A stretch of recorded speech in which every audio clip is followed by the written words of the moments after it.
안녕하십니까. 2025 통섭의 광장을 찾아주신 여러분 진심으로 환영합니다.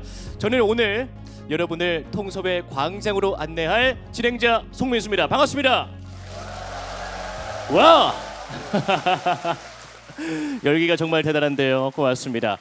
충청북도 교육도서관에서 주최하는 2025 통섭의 광장. 와, 지식을 넘어 세상을 읽다라는 슬로건과 함께 대한민국 최고의 석학과 함께 생각을 넓히고 그리고 삶의 지혜를 통찰하는 대한민국 최고의 강연 프로그램입니다. 오늘은요, 여러분의 가족은 안녕하십니까? 라는 주제로 건강한 가족을 만들기 위해서는 우리가 어떻게 해야 하는지 그 이야기를 들어볼 텐데요. 바로 주인공을 소개해 드리도록 하겠습니다. 자, 오늘은 깊은 통찰과 따뜻한 시선으로 상처받은 가족들의 회복과 성장을 이끌어온 가족 심리상담 전문가 한세대학교 최광현 교수님을 뜨거운 박수로 맞아주시죠.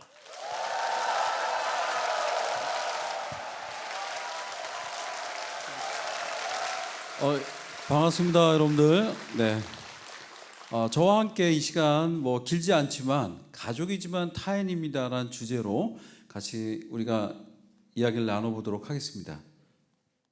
여러분들, 오늘날 우리 시대에는 골목이 사라졌습니다. 네. 저희 시대만 하더라도 골목에 나가면 친구들이 있었어요. 요즘에 인기인 오징어 게임서부터 고무줄놀이, 숨바꼭질, 다양한 놀이가 있었고, 그리고 그 골목에는 아이들의 웃음소리가 끊이지 않았습니다. 요즘에 그 골목에서 애들이 이렇게 떠들면 민원이 많이 들어올 겁니다. 네. 그 당시엔 민원도 없었고 자연스럽게 그 골목은 아이들의 놀이터가 됐던 시대였습니다. 자, 그런데 그 시대는 사라졌죠. 오늘날 우리 아이들은 친구를 만나려면 학원 버스를 타야 돼요. 학원 버스를 못 타면 아이는 놀 친구를 만날 수가 없습니다. 사실 이게 좀 딜레마예요. 공부하러 가야 되는데 사실 학원 버스를 타지 않으면 친구와 놀 기회가 없다라는 이 현실을 오늘날 우리는 마주하게 됩니다. 그래서 오늘날 우리 시대를 한마디로 표현하면 개인주의예요, 여러분.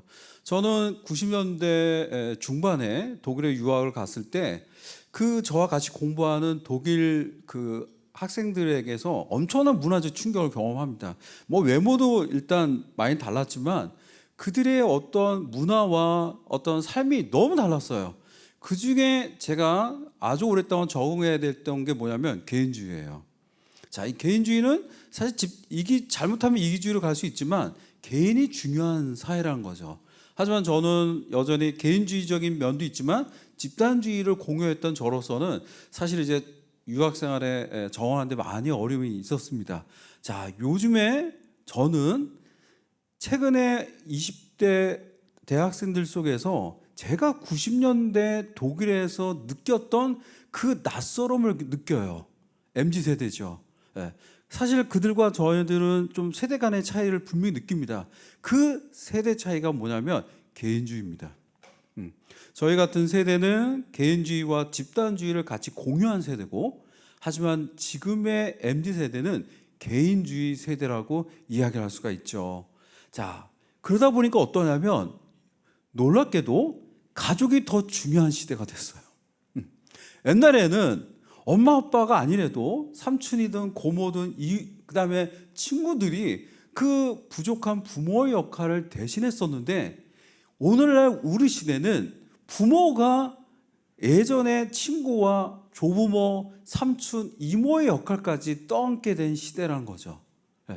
그래서 요즘 시대에 부모에게 요구되어지는 것이 참 많습니다. 운을 잇는 변호사라고 일본의 유명한 변호사였던 스토모 변호사가 이런 말을 합니다. 저도 이제 40대까지는 운이라는 걸 믿지 않았던 사람입니다. 하지만 50대 와 보니 세상 일이란 건 열심히 하는 것도 중요하지만 또 운도 있겠구나 하는 걸 받아들이게 되죠. 스토모 변호사는 이런 얘기를 해요. 관계가 나빠지면 그 사람의 운도 불행으로 바뀐다는 거예요. 저는 이 말에 물을 쳤습니다. 여러분, 오늘날 삶을 보면 관계가 깨어지면 그건 관계의 문제로 끝나는 게 아니에요. 여러분, 경제적으로 어려움이 옵니다. 사업적으로 어려움이 오고 그리고 비즈니스 관계든 어떤 커뮤니티의 문제든 관계의 문제가 시작되어지면 아주 많은 문제들이 생기게 되어지죠. 부부간에도 마찬가지예요. 부부간의 관계가 어렵다고 보죠. 그거는 부부간의 문제로 끝나지 않아요. 바로 자녀의 문제가 이어집니다. 그리고 우울과 무기력 등 다양한 마음의 문제가 발생하게 되어지죠. 또 대인관계 어려움, 경제적 어려움도 오고 고부간의 갈등 등 가족에서 벌어지는 수많은 문제들이 바로 가족에서 벌어지는 관계 문제에서 시작된다고 보죠. 예전에는 부부간에 어려움이 있거나 하도 또 좋은 부모의 역할을 못한다 할지라도 그 조부모가 그 역할을 하기도 하고 가까운 사람들이 그 역할을 했는데 오늘날 우리 시대는 부모가 그 역할을 하지 않으면 이제는 자녀들이 힘든 그런 시대를 맞이하게 됐습니다. 정리하자면 가족이 너무 중요합니다. 오늘날 우리 시대는. 네. 자, 그래서 저는 이제 제 삶의 주변뿐 아니라 또 어떤 상담 현장에 있다 보면 예를 들어서 이런 일이 있어요. 형제간에 너무 사이가 안 좋은 형제가 있어요. 남매 사이에서도 원수도 이런 원수가 없어요. 사실 그렇게 크지 않는 재산을 놓고 남보다도 더한 그런 형제나 남매들을 지켜보게 됩니다. 자, 그런데 좀 더 그런 형제들과 남매 관계를 좀 더 들어가 보면 두 사람이 그 형제들이 서로 우애가 안 좋고 성격이 나쁘고 너무 욕심이 많아서만이 아니에요. 그 안엔 더 깊은 문제가 있습니다. 부모가 어렸을 때 이 자녀들을 공평하게 대우하지 않았을 때, 여러분, 예를 들어서 편애를 하게 됐을 때 그 형제와 남매, 자매는 평생의 경쟁자가 됩니다. 어린 시절 부모에게 받았던 사랑을 빼앗겼던 그 박탈감을 용서를 못해요. 그리고 그것이 먼 훗날 상속의 문제로까지 이어진 걸 봅니다. 정리하자면 형제와 자매의 우애 문제도 단순하게 그 자녀들의 문제가 아니라 그 안에 뭐가 있다? 부모가 그 자녀들에게 얼마나 공정했냐는 거예요. 마치 이제 옛날에 부모들 보면 너무 바빴잖아요. 그래서 자녀들 제대로 돌보지 못하는 경우가 있습니다. 그러면 그 자녀들은 어때요? 자기들끼리 사는 거예요. 그런데 놀라운 건 형제들이 우애가 좋습니다. 네, 우애가 좋아요. 왜? 늘 버림받았고 제대로 돌봄받지 않았기 때문에 자기 스스로 서로를 위하고 그리고 격려하면서 어린 시절 살았고 그 후도 살아갑니다. 반면에 아무 일이 풍요롭고 그리고 넉넉한 환경이었다 할지라도 부모가 유독 누군가를 편애했다면 그 형제와 자매 사이의 긴장과 갈등은 너무나 오랫동안 지속되는 걸 볼 수가 있습니다. 여러분, 바로 가족인 거예요. 네. 가족에서 벌어지는 많은 문제들은 그 사람이 성격이 모자라서 그 사람이 욕심이 많아서 이 문제가 아닌 가족이라고 하는 테두리 안에서 벌어지는 많은 이야기입니다.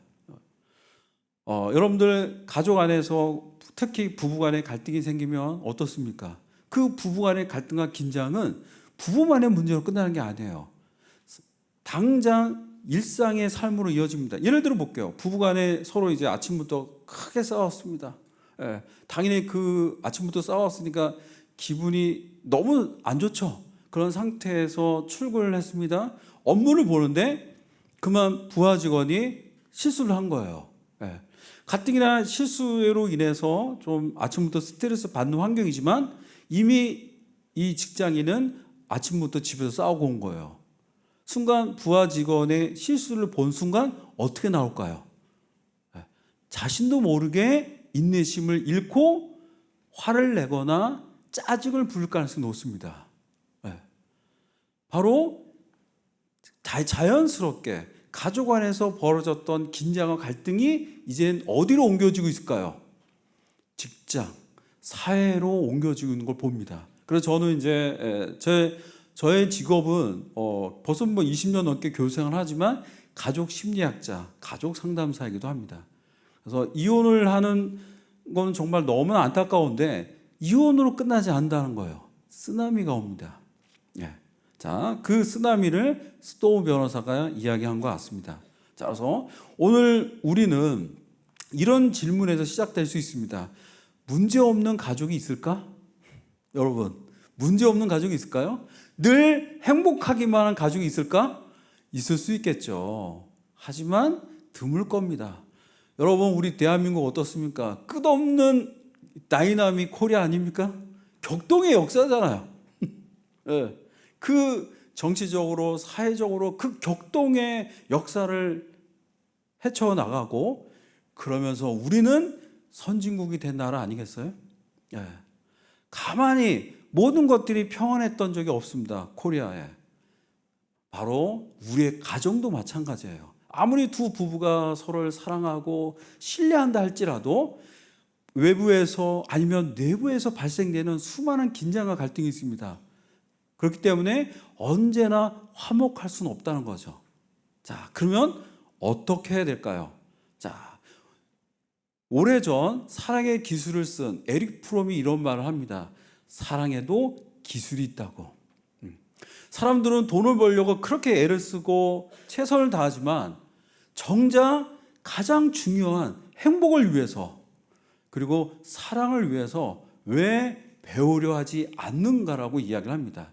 어제 오늘 우리의 강연은 바로 에릭 프롬이 제시했던 행복도 배워야 된다는 거, 그리고 역시 사랑도 배워야 된다고 하는 이 이야기에서 오늘의 강연이 시작된다고 볼 수가 있습니다. 여러분 아셨죠? 네. 정민 교수가 쓴 책에 보면 이런 내용이 나옵니다. 바로 인경업전에 대한 한 이야기예요. 조선시대 때 최고의 혼수품 중에 하나가 소설이었다는 걸 아세요? 네. 조선시대 때 최고의 혼수품 목록 중에 하나가 소설책이었습니다. 네. 왜냐하면 그 당시 조선시대 때는 공문서들은 다 이제 출판으로 했지만 민간에서 소요되어지는 책들은 출판을 허락하지 않았습니다. 그래서 안타깝게도 중세시대 때 수사들처럼 소설을 다 필사를 해야 되는 거예요. 얼마나 비싼 책이겠어요. 자, 한 가문에 내려오는 인경업전에 대한 얽힌 이야기입니다. 한 양반가의 딸이 이제 시집을 갔고 그리고 몇 년 후에 이제 여동생이 또 결혼을 해서 몇 년 만에 친정을 온 겁니다. 자, 친정에 온 이 딸은 그동안 뭔 변화가 있나 한번 쭉 집안을 스캔한 거예요. 쫙 둘러보다가 순간 자기가 예전에 있을 때 없었던 물건을 보게 되죠. 바로 인경업전 소설이었습니다. 그 소설을 발견한 이 딸은 이거를 필사를 하기로 마음을 먹고 열흘 넘는 그 기간 동안 아무것도 안 하고 이 인경업전을 필사를 합니다. 하지만 이 책 한 권을 다 필사할 수 있는 시간이 아니었죠. 채 절반도 못 끝내고 이제 시댁으로 딸은 가게 됩니다. 자, 이 뒷모습을 아버지가 본 거예요. 그 조선시대 때. 그리고 그 딸이 필사하고 난 그 책의 나머지를 아버지가 필사합니다. 아버지가. 그리고 아버지가 바빠서 못하게 될 때 엄마가 필사합니다. 그리고 맨 마지막에는 조카가 나도 끼겠다고 한 장 또 필사를 합니다. 삐뚤빼뚤. 그리고 온 가족들이 총동원돼서 필사한 인경업전 한 권이 완성이 됩니다. 그리고 아버지가 필사가 다 끝났을 때 맨 마지막에 한 글을 적습니다. 아비 그리울 때 보아라. 이 책을 시댁에서 받아본 딸의 마음은 어땠을까요, 여러분? 눈물 나지 않았을까요? 네. 너무나 혹독한 쉽지 않은 그 시집생활 속에서 아비 그리울 때 보아라고 한 그 글은 정말 뜨거운 눈물을 흐르게 했을 것 같습니다. 여러분, 가부장적인 시대였고 남존 여비의 사회로 알았던 그 조선 시대에도 여러분 자녀의 마음을 알아주던 가슴 넉넉한 아버지가 있었습니다. 여러분, 네. 자, 여기서 딸의 마음을 알아주는 그 모습을 오늘날 우리는 이렇게 이야기할 수 있어요. 소통입니다. 소통이에요. 예. 아버지는 딸의 마음을 알아요. 그리고 그 마음을 알아서 감히 아버지에게 부탁도 안 했던 그 필사를 이어갑니다. 여러분, 소통의 핵심은 뭐냐면 말이 아닙니다. 예, 말 기술이 아니라 상대방의 마음을 알아주는 거예요. 이게 소통의 핵심이에요. 왜 우리 모든 것이 사실 소통이라고 하잖아요. 소통이 안 된다라고 하지만 이게 단순한 기술이라든가 테크닉이 아닌 게 뭐냐면 상대방을 마음을 아는 거예요. 그게 사실 쉽지는 않죠. 그리고 이거를 이렇게 표현할 수 있을 것 같습니다. 공감입니다. 감정이입이죠. 그리고 역지사지입니다. 이 임경옥전에 나온 한 가문의 이야기 속에 그 시절 딸의 마음을 알아주던, 자녀의 마음을 알아주던, 가슴이 넓었던 아버지가 있습니다. 바로 소통이 되는 아버지라고 할 수 있어요. 여러분, 우리가 인생을 살면서 사실 많은 어려움이 있죠. 개인적인 어려움도 있고 경제적인 어려움도 있지만 사실 그 중에서 가장 외롭다고 느껴지는 순간이 있을 거예요. 여러분들이 배낭을 메고 뭐 올레길을 걸어갈 때 혼자서 등산을 가거나 올레길을 걸을 때 혼자서 하나요? 외로움이 옵니까? 아니죠. 오히려 편안함과 자유함을 경험하게 되죠. 우리가 가장 외로울 때는 혼자 있을 때가 아니에요. 사람들과 함께 있을 때예요. 그냥 사람도 아니, 내가 사랑하는 사람들, 내가 소중하게 여기는 사람들, 신뢰하는 사람들이에요. 그들과 함께 있는데 너무 외로운 거예요. 왜 외로울까요, 여러분? 대화가 안 되는 거예요. 내가 너무너무 사랑하지만 그들과 대화가 안 돼요. 내가 아무리 이야기해도 그들은 내 마음을 알려고 하지 않아요. 어쩌면 관심도 없을 수 있습니다. 이때 느끼는 외로움은 뼈에 사무친 외로움이라고 이야기할 수 있습니다. 놀랍게도 우리 가족 안에서 우리는 두 가지를 경험합니다. 사랑을 경험하기도 하고 그리고 가장 아픈 상처를 경험할 수가 있죠. 바로 가족의 이야기입니다.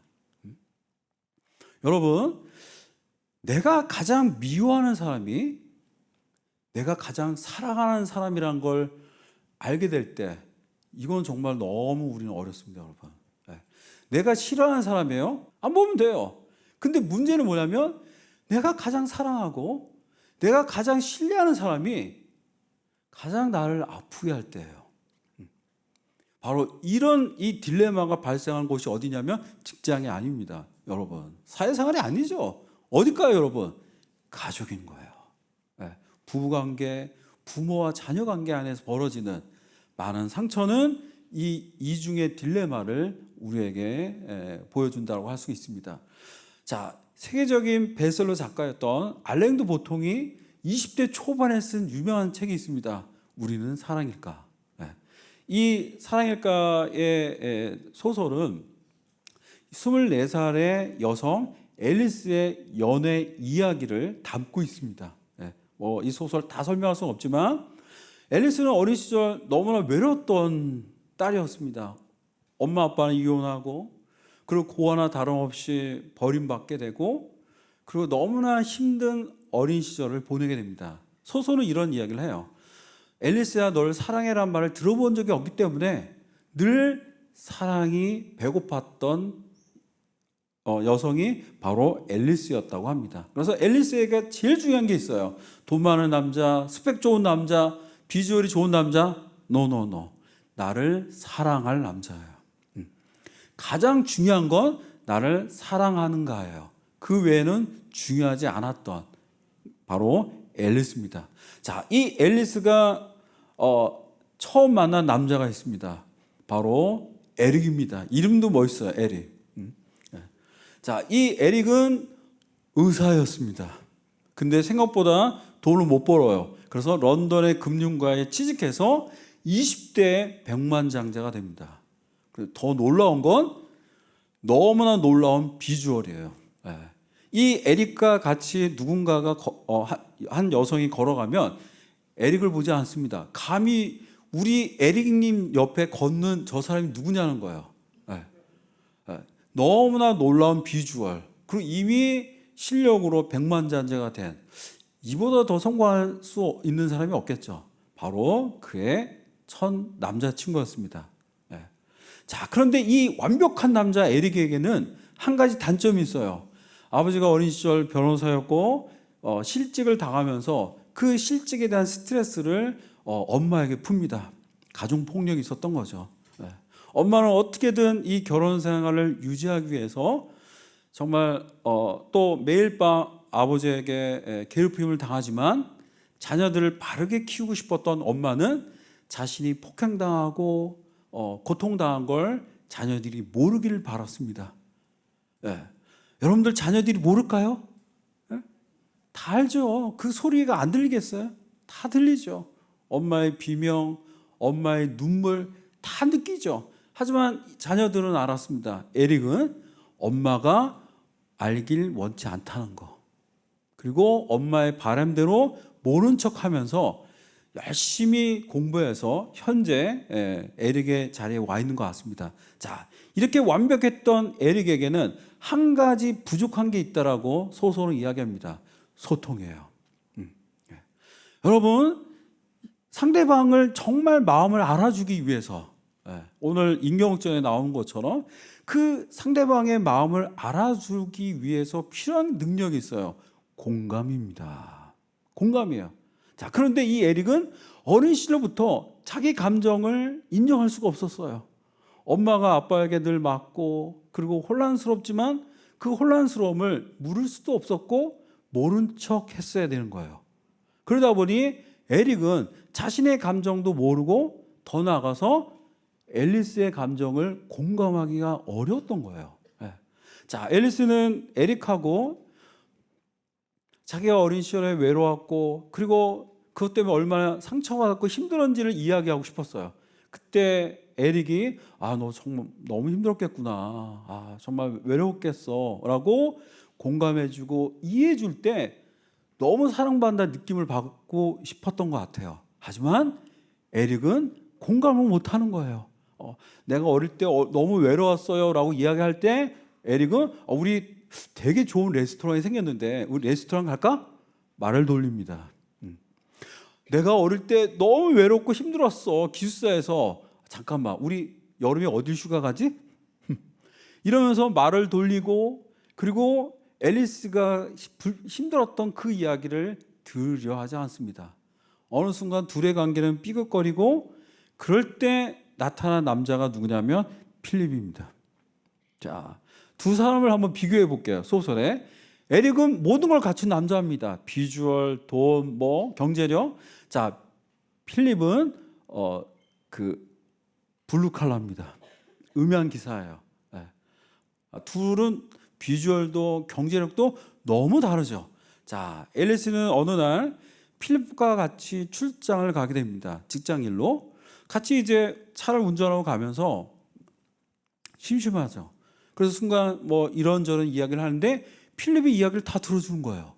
그리고 어떤 이야기까지 하냐면 내가 어린 시절 너무 외로웠고 엄마 아빠 이혼하고 버림받은 것 같고 너무 외로웠다고 에릭에게 그토록 하고 싶었던 말을 늘어놓고 있는 거예요. 이때 필립은 정말 힘들었겠네요.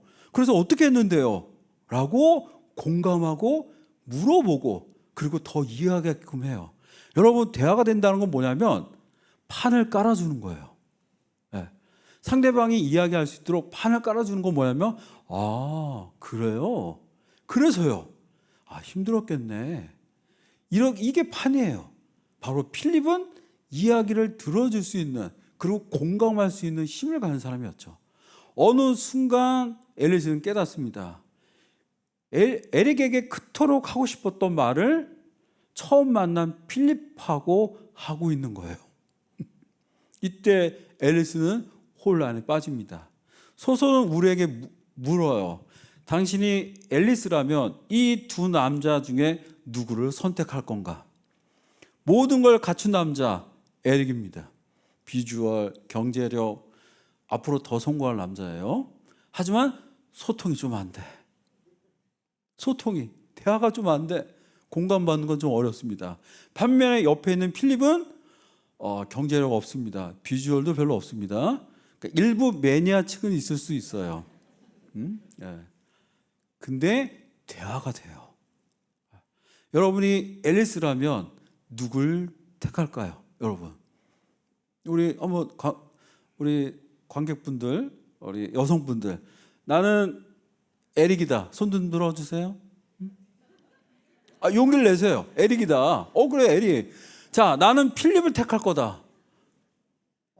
필립이 더 많네요. 여러분, 대화가 중요하네요. 대화. 네. 어떤 분이 그러더라고요. 저는 에릭 택할래요. 그 대신 에릭을 이제 심리 상담 시켜서 필립으로 만들고 싶대요. 경제력은 에릭, 소통의 능력은 필립.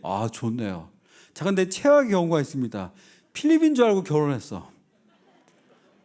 경제력도 없고 능력도 좀 떨어져. 하지만 대화가 되는 남자라고 생각했어요.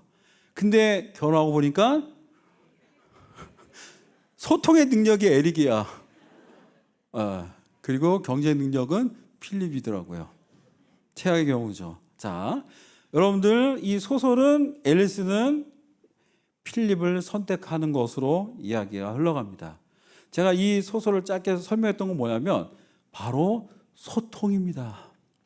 여러분, 내가 사랑받는다는 거, 내가 이 사람에게 온전히 받아들여진다라고 하는 그 느낌은 인간에게선 정말 가장 행복한 순간이 아닐까요? 여러분, 가장 행복하고 때로는 눈물 나는 순간입니다. 누군가 나를 사랑해 준다는 거. 그걸 어떻게 합니까? 그냥 안 봐도 알아요? 그건 옛날 버전이고, 오늘날 이 사람이 나를 사랑한다는 걸 어떻게 알 거예요? 통장에 꽂아주는 돈? 그것도 또 중요할 수 있고, 이벤트도 또 중요할 수 있어요. 하지만 맨날 이벤트를 할 수는 없잖아요. 바로 뭘까요, 여러분? 소통 아니에요? 소통이에요. 그 부부가 서로 저녁 때 퇴근해서 회사에 있었던 일을 이야기하고 그냥 수다예요. 이렇고 저렇고 이야기를 해. 그리고 그거에 대해서 남편이 맞장구 치고 그리고 물어봐주고 그리고 별것도 아닌 이야기를 이미 부부는 20분, 30분, 1시간을 하고 있어요. 바로 이 순간 아내는 사랑받는다 느끼게 됩니다. 여러분, 바로 사랑받는다는 느낌은 뭐와 연결되어 있다, 여러분? 소통입니다. 소통이에요. 자, 그래서 오늘날 우리나라는 이제 뭐 많은 이혼의 위기가 있죠. 특히 OECD 국가에서 이제 황혼 이혼이 되게 높은 나라고요. 자, 이 가정 위기의 빙산을 제가 가져와 봤습니다. 겉으로 드러나는 건 뭘까요, 여러분? 성격차죠. 하지만 그 밑바닥에 진짜가 있죠. 가치관의 차이, 경제 문제, 고부 갈등, 자녀 문제, 수많은 문제가 있습니다. 자, 그 수많은 그 부부간의 가정의 문제를 두 가지로 정의가 가능합니다, 여러분. 바로 소통과 관계입니다. 관계가 깨지면 소통이 깨집니다. 소통이 깨지면 관계가 깨지는 거예요. 자, 우리 여기 있는 남성들 커피숍에 왜 갑니까, 여러분들? 커피 마시러 갑니다. 그렇죠? 우리 여성들은 커피숍에 왜 가죠? 대화하러 가잖아요. 이게 사실 남자 여자 이미 차이가 시작해요. 사실 우리 남자들은 다는 아니겠지만 평균적인 남성들은 커피가 마시고 싶어서 갑니다. 그리고 거기 뭐 남은 시간 이야기를 하면 되고, 하지만 여성들은 대화를 위해서 가죠. 바로 이 부분에서 소통의 남녀의 차이가 존재하긴 합니다. 그래서 오늘날 부부간의 위기를 경험하고 있는 수많은 부부의 공통점이 있습니다. 대화가 없어요. 대화가. 그래서 저는 이제 약간 그런 국미 운동을 합니다. 부부는 반드시 한 달에 2번은 카페에 가야 된다. 화제 필요 없습니다. 그냥 가서 커피 마시고 그냥 수다를 하는 거예요. 그런 그 한 달에 2번의 두 부부가 커피숍에 가서 서로 얼굴 보면서 이런저런 이야기 나누고 했던 그 시간들이 두 부부의 면역력을 올려요. 그리고 때론 상대방이 실수할 수도 있고 잘못할 수도 있잖아요. 또 실망시킬 수도 있는데 그거를 버티게 할 수 있는 힘이 바로 수다입니다. 저는 이제 이런 질문을 가끔 받습니다. 저는 이제 가족 심리학자로서 이제 벌써 20년이 넘게 활동을 하는데 저의 영역은 주로 다 여성분들이 많이 하십니다. 근데 이제 간혹 교수님은 어떻게 가족 상담을 하게 됐냐는 질문을 받을 때 저희가 늘 하는 대답이 있습니다. 제가 가장 가족 상담이 필요했던 사람이 아니었나 싶습니다. 저의 사춘기는 저희 아버지와 쉽지 않은 갈등이 있었어요. 가부장적인 아버지, 또 옛날 아버지들이 다 그렇잖아요. 뭐 대화한 적이 있나요? 제가 이 책을 쓸 때 내가 20살이 됐을 때 그쯤 아버지와 내가 나눈 대화의 시간이 얼마나 된지를 한번 생각을 해봤습니다. 아무리 계산해도 1시간이 안 되더라고요. 20년 동안 태어나서 20살이 될 때 그 20년의 시간을 아무리 머리를 짜내도 아버지와 대화를 한 게 1시간이 안 돼요. 뭐 저의 이야기만 아니었겠죠. 저는 또 이제 사춘기가 좀 쉽지 않았고 아버지와 갈등하고 또 방황하는 그 좀 쉽지 않은 시간을 보내게 됩니다. 그러다가 군대에 이제 80년대 후반에 군대를 가게 됐고 이제 서울역에서 입영 열차를 탔습니다. 입영 열차를 타고 친구들에게 손 흔들어주고 어머니와 여동생을 봤습니다. 두 사람이 너무 활짝 웃고 있더라고요. 저는 눈물을 이렇게 흘리고 있는데 어머니와 여동생은 너무 행복하게 서운하긴 했습니다. 그러다가 맨 마지막에 맨 끝에 아버지가 와 계신 거예요. 사실 저희 아버지는 그날 온다는 말 없었거든요. 근데 아버지가 와 있는 걸 보고 놀랬고 한 번 더 놀랐어요. 우리 엄마도 이러고 있는데 우리 아버지의 두 눈에 빨간 그냥 충혈돼 있고 눈물이 글썽글썽 거린 거예요. 그러니까 사실 깜짝 놀랐어요. 그리고 다시 눈을 좀 비빌 정도였습니다. 도대체 아버지가 왜 저러지? 라는 생각까지 하고 그러다 이제 기차가 출발했고 이제 마지막으로 고개를 돌려서 이제 가족들을 바라봤습니다. 기차가 멀어져 가는 걸 본 순간 저희 아버지는 이제 더 이상 감정을 이기지 못하시고 고개를 숙이시고 흐느껴 울고 있었습니다. 아버지의 눈물을 생애 처음이자 마지막으로 봤던 순간이죠. 저는 그 순간이 지금도 늘 기억에 나요. 충격이었어요, 사실은. 아버지가 날 사랑한다는 거, 그리고 나를 위해 이별의 순간에 운다는 건 전혀 예상하지 못했고, 그리고 그 장면을 어떻게 소화시켜야 될지 그 기차에서 긴 시간을 생각하게 됐던 기억이 납니다. 저는 이제 그 많은 세월이 변했고 또 아버지와의 관계도 많이 복원됐지만 한편의 아쉬움이 있습니다. 제가 너무 힘들던 그 사춘기 시절 만약에 아버지가 저에게 와서 광현아 많이 힘들지? 아빠는 널 믿는다. 아빠는 널 사랑한다. 그 몇 마디만 좀 몇 번 하셨다면 제가 얼마나 좀 힘이 있게 그 시간을 보냈을까라는 아쉬움이 있어요. 근데 저희 아버지는 하지 못했습니다. 그 시절 많은 아버지들이 그랬던 것처럼 아버지도 역시 그런 경험을 받은 적이 없겠죠. 그런데 놀라운 건 제가 지난 20년 동안 수많은 가정의 문제를 지켜봅니다. 그리고 그들을 돕는 상담사로서 살고 있는데 제가 경험했던 일들이 그들에게도 똑같이 일어나고 있습니다. 여러분, 가족 안에서 벌어지는 많은 아픔들 그리고 정말 이루 말할 수 없는 비극적인 일들 그리고 고통들을 경험하는 가족들을 봐요. 그런데 놀라운 건 서로를 싫어하지 않아요. 그렇게 미워하지 않습니다. 문제는 뭐냐면 어떻게 표현해야 될지를 모르고 있다는 거예요. 저희 아버지가 저에게 그 사랑한다는 걸 표현할 수 없었던 것처럼 제가 상담 현장에서 만나는 많은 분들도 비슷한 면을 보게 되어집니다. 이때 저는 생각을 하게 되어졌죠. 결국 소통이구나. 결국 가족에서 벌어지는 많은 문제들이 있습니다, 여러분. 그 문제들을 정리할 수가 있습니다. 많은 문제들이 있지만 그 중에 대표적인 것이 바로 소통의 문제라고 이야기할 수 있을 것 같습니다. 자, 그런데 이 소통의 문제는 오늘날 우리에게 아까 말씀드렸던 것처럼 테크닉의 문제만이 아니에요. 바로 과거에서 오는 상처의 문제들이 이 소통을 방해할 때가 있다는 것을 이야기할 수가 있습니다. 저의 아버지 역시 저와의 대화가 힘들었고, 그리고 저와 소통이 쉽지 않았던 거는 아버지 자신도 역시 당신의 아버지와 비슷하지 않았을까 생각하게 됩니다.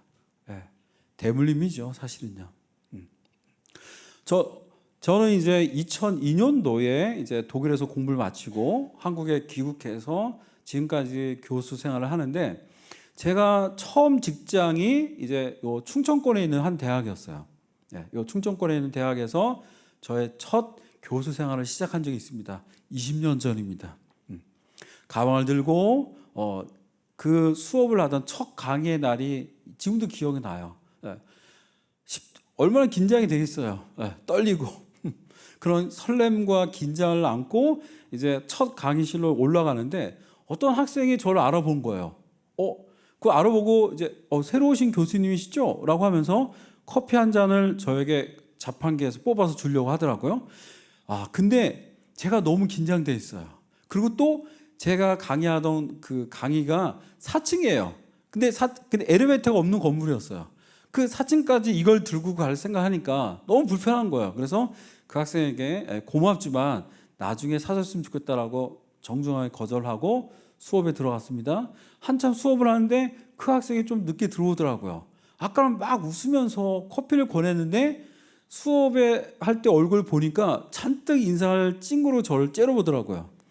느낌이 쫙 오더라고요. 보니까 삐졌어 보니까. 근데 이제 그 학생들의 질문엔 두 가지가 있습니다. 몰라서 물어볼 때, 또 하나 얼마나 아는지 테스트하고 싶을 때. 그런 질문을 종종 당합니다. 그런 후자의 질문을 당하면 기분 나쁘죠. 교수도 사람인데. 근데 그 후자의 질문을 던지는 거예요.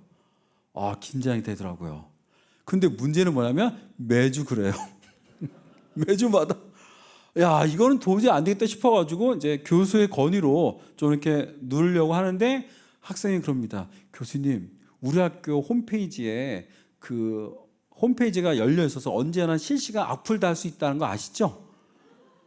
이게 뭐예요? 악플 달겠다는 거 아니에요? 순간 그 말 듣는 순간 이건 안 되겠다. 여러분 20년 전이나 지금이나 제가 제일 무서워하는 게 있습니다. 뭘까요? 악플이에요. 여전히.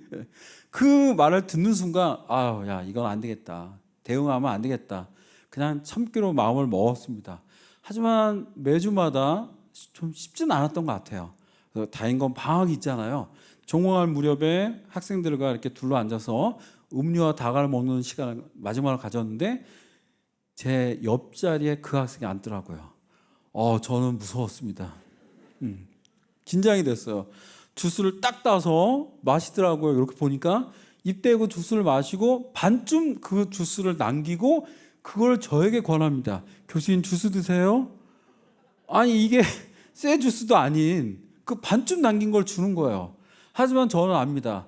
그 첫날 커피를 거절했던 그것이 얼마나 이게 길게 이어졌는지를 아는 저로서는 그냥 그 자리에서 그 주스병을 원샷했습니다.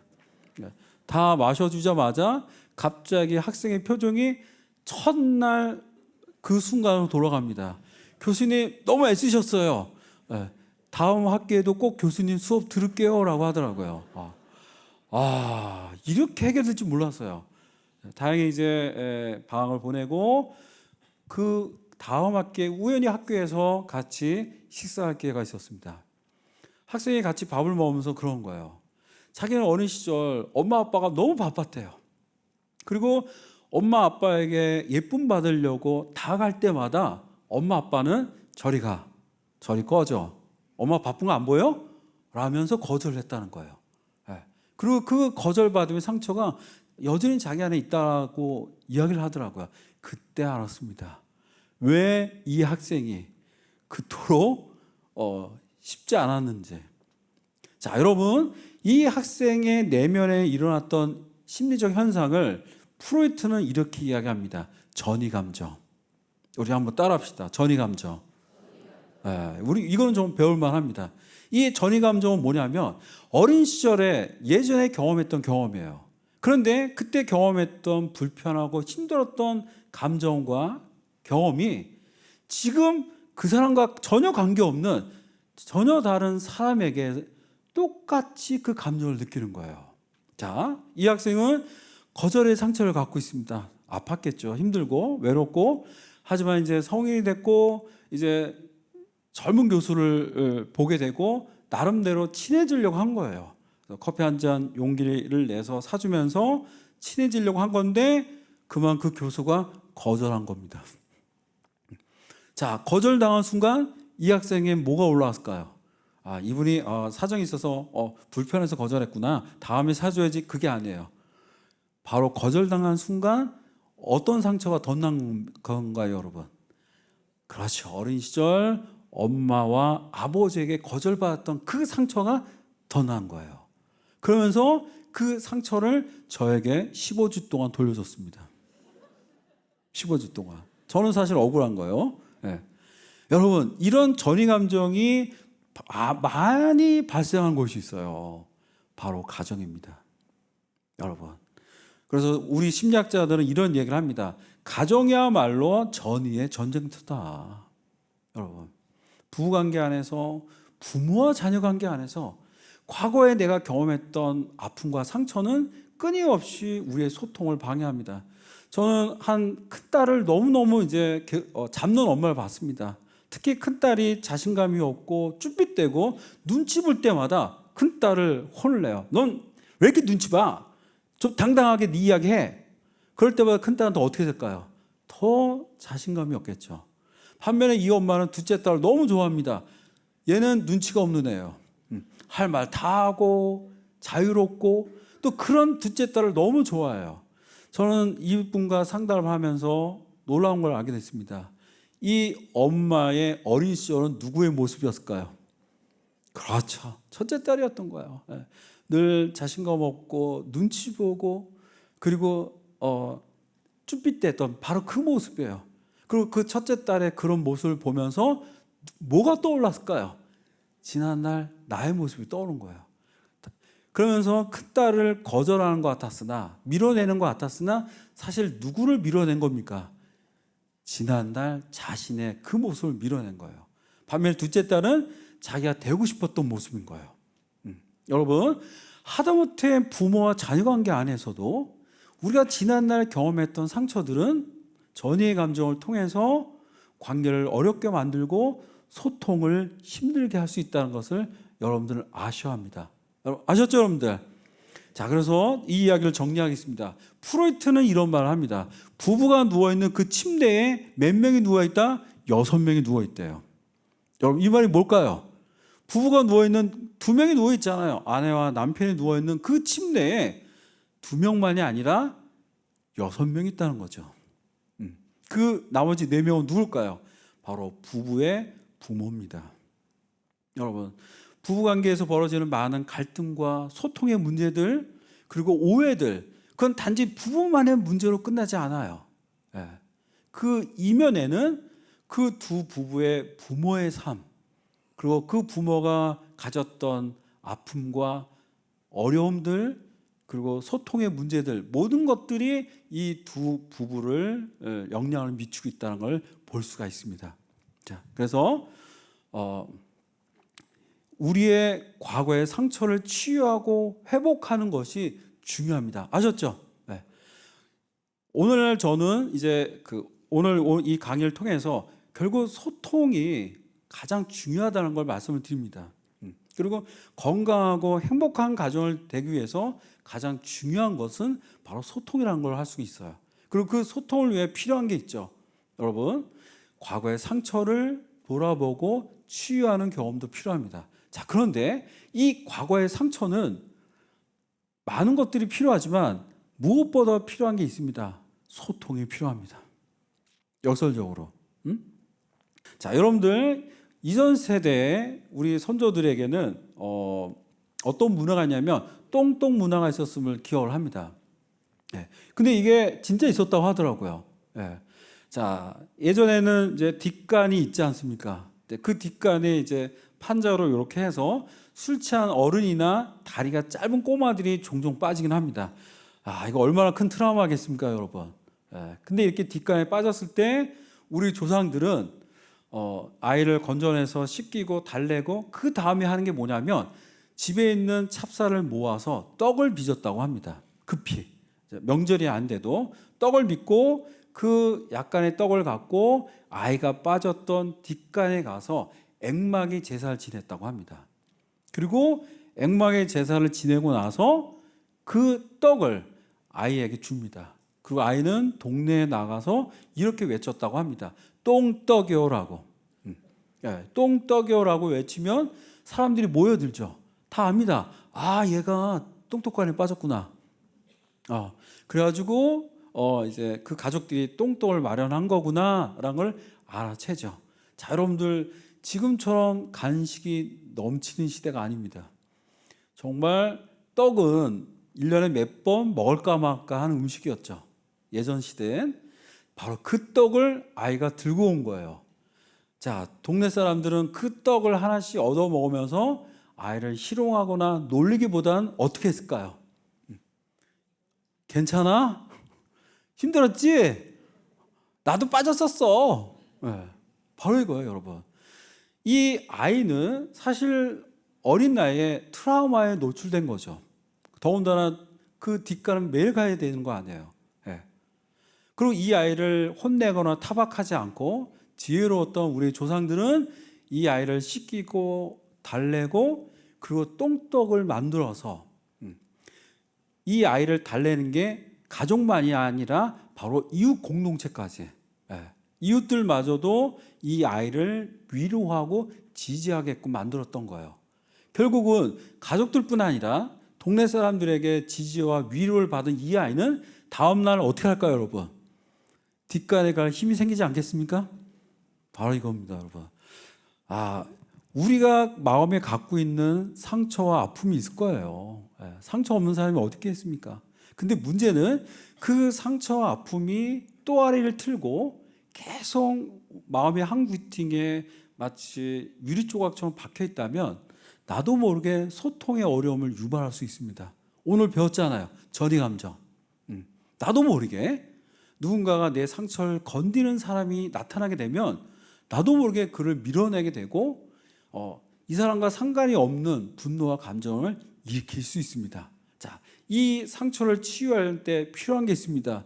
바로 소통의 힘입니다. 아셨죠? 네. 그래서 누군가에게 공감을 해주는 거, 역지사지, 그다음에 그 마음을 알아주는 것만큼 그 사람의 마음을 위로하고 치유할 수는 없습니다, 여러분. 그리고 더 나아가서 내 자신을 좀 알아주는 것도 필요한 것 같습니다. 누군가에게 마음을 알아주는 걸 경험하고 공감을 경험하는 것도 중요하지만 내 자신에 대해서도 내가 좀 그걸 허락해야 된다는 것을 한번 생각하시길 바라겠습니다. 아셨죠? 네.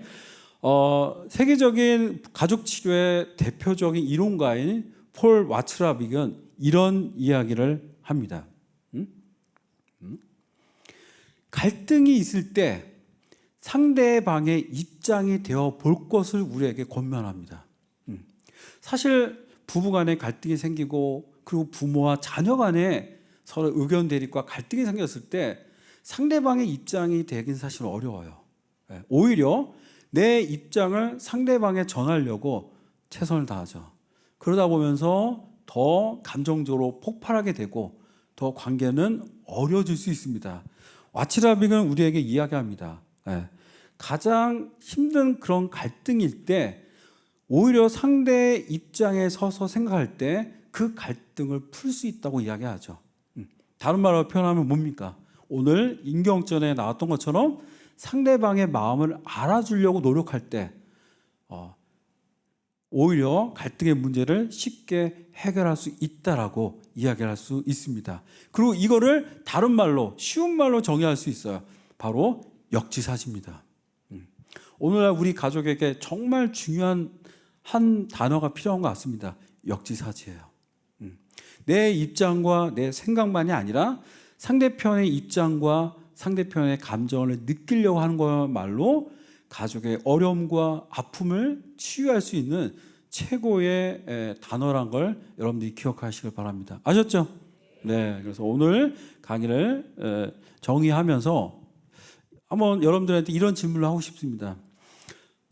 여러분들이 부부간에 대화가 안 될 때 있고 또 서로 상처받을 때도 있잖아요.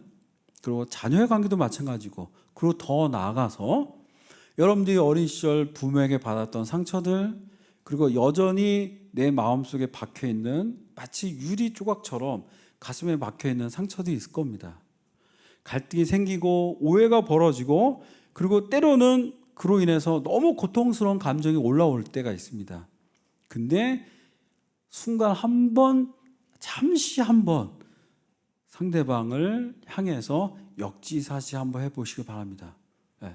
그러면 거기에서 무언가 해결할 수 있는 단초를 만나게 됩니다.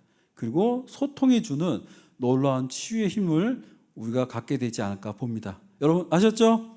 네, 감사합니다.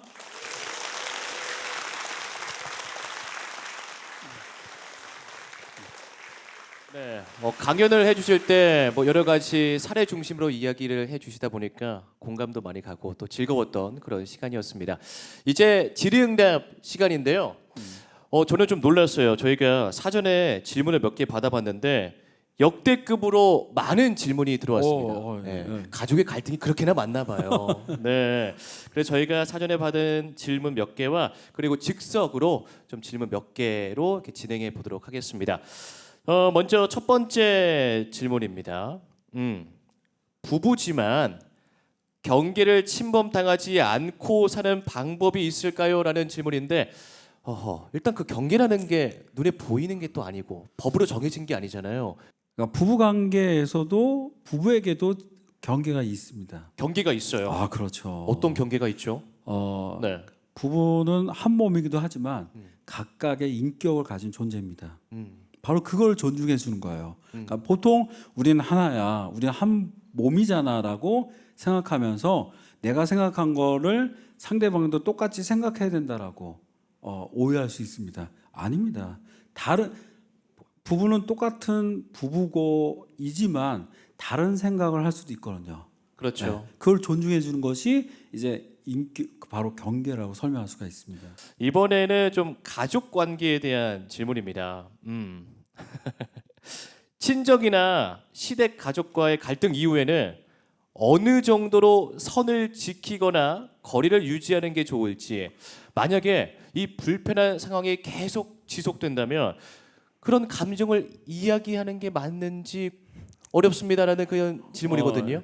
예, 사실 근데 이것도 되게 좀 케이스 바이 케이스예요, 사실은. 그러니까 좀 더 친정이라든가 시댁하고 가깝게 지내도 별 문제 없는 부부가 있습니다. 그럼요. 있어요. 네. 그것도 되게 보기도 좋고 네. 또 본인도 불만이 없어요. 하지만 조금 가까이 근처에 살면 못 견디는 또 커플들이 있긴 해요. 네, 그건 또 그들의 이야기인 거죠. 그래서 저는 이렇게 생각합니다. 당신이 불편하면 그 경계를 지켜도 된다.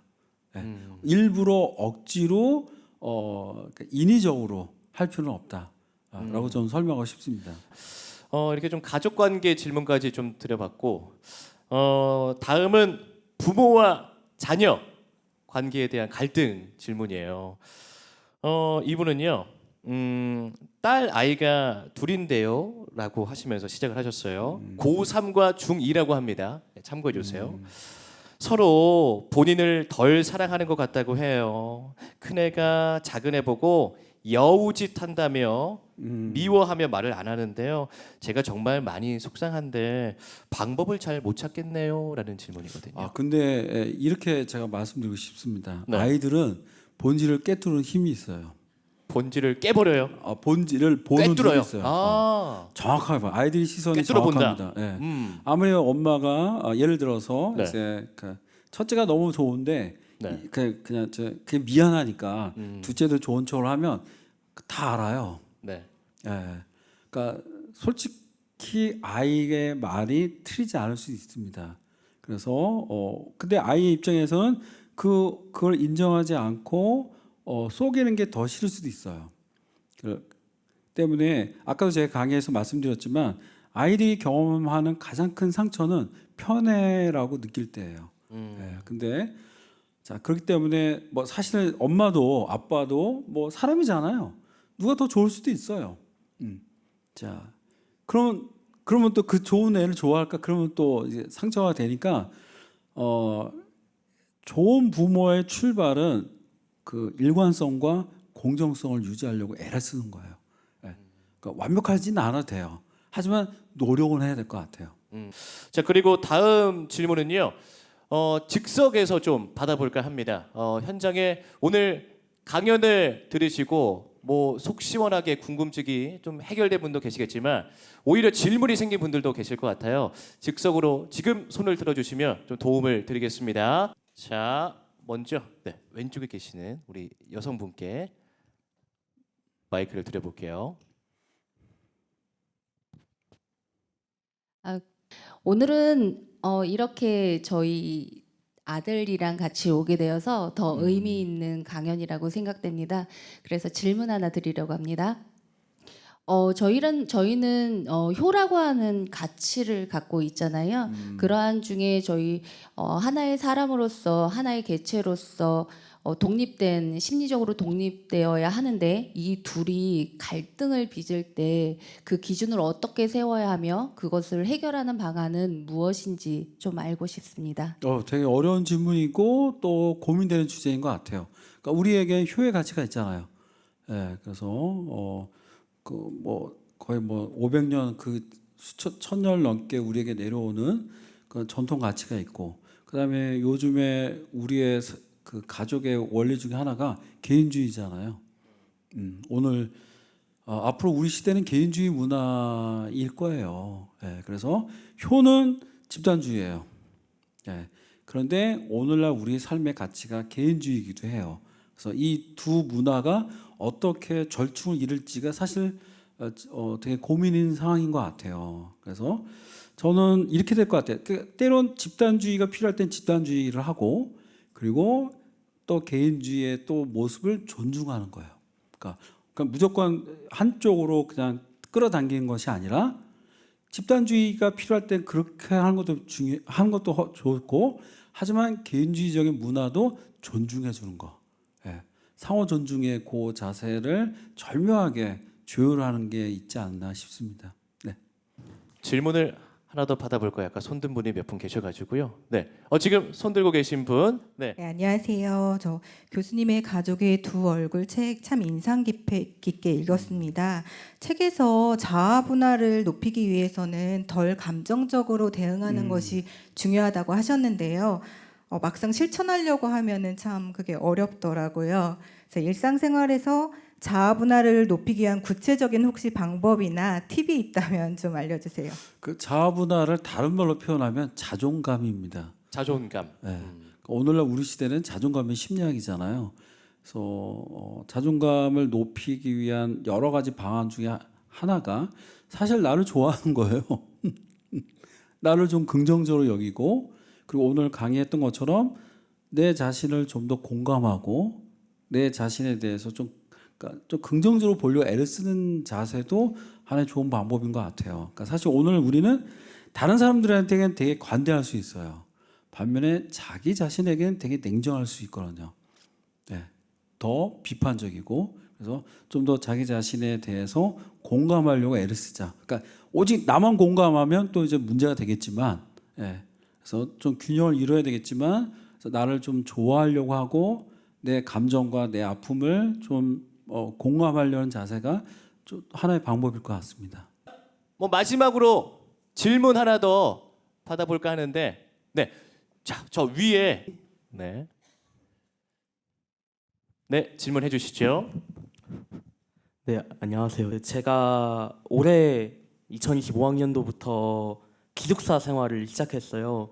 그래서 이제 평일에는 계속 학교에서 먹고 자고 숙식을 다 하고 주말에만 이제 집에 들어가는 그런 상황인데요.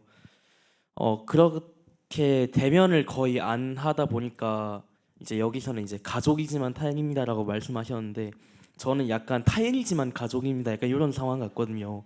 그래서 거의 가족 간의 교류도 많이 없는 것 같고 그나마 할 수 있는 교류도 이제 주말에만 한정돼 있는데 주말에는 또 각자의 삶을 또 사느라 바빠서 가족끼리 할 수 있는 그런 것들을 좀 많이 못하는 것 같아요. 특히 제가 지금 어머니가 있고 남동생이 지금 중학교 1학년인데 남동생하고는 얘가 같은 가족이 맞나 싶을 정도로 거의 존재감을 느끼지 못하고 있어요. 네.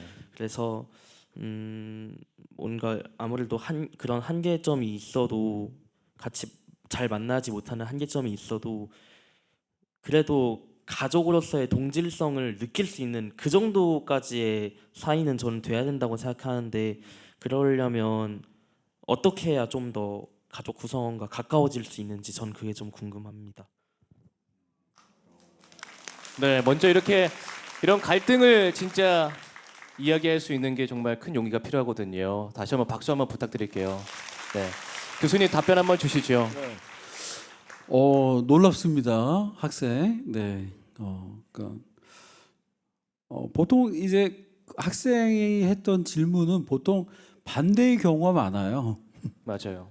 부모가 이제 사춘기 맞은 자녀와 좀 친해지고 싶다, 대화가 어렵다, 어떻게 하면 친해질 수 있냐라고 오히려 역으로 부모님들이 많이 질문을 합니다. 이렇게 이제 자녀가 질문하는 경우 많지는 않은 것 같아요. 그래서 우리 학생은 되게 가족을 중요하게 여기는 사람인 것 같아요. 자, 근데 이제 좀 그림이 그려져요. 그러니까 난 기숙사에 있고 주말에 이제 집에 오지만 사실 엄마 아빠는 또 주말에 또 일정을 보내잖아요. 또 동생도 그렇고. 그래서 내가 일주일 만에 이제 주말에 왔다 할지라도 뭐 그들은 그들의 삶을 살아가요. 그래서 뭔가 그동안 일주일 동안 없었던 나와의 그 소원했던 거를 회복하려고 하거나 뭔가 보상하려고 하는 게 없는 것 같긴 해요. 예. 자, 그럴 때 좀 용기를 좀 냈으면 좋겠어요. 지금 우리한테 했던 거. 엄마 아빠 나 기숙사에 있다 보니까 엄마 아빠 그리고 가족이 너무 그리웠던 것 같아. 예, 라고 솔직하게 엄마나 아빠에게 이야기하고 그리고 좀 우리 대화 좀 해. 대화입니다. 뭐 어떤 이벤트라든가 뭐 어디 그런 거보다는 그냥 같이 수다를 떠는 거예요. 그래서 기숙사에서 어떤 일이 있었고 어떤 아이가 뭐 재밌었고 뭘 배웠고 그거를 이제 엄마나 아빠와 함께 이야기를 나눌 수 있는 그런 어떤 시도를 해보면 어떨까 싶습니다. 알았죠? 네. 네, 감사합니다. 고맙습니다. 네, 고맙습니다. 자, 오늘 질문은 여기까지 받는 걸로 하겠습니다. 멋진 강연과 그리고 답변까지 잘 해주신 최강현 교수님께 다시 한번 큰 박수 부탁드립니다.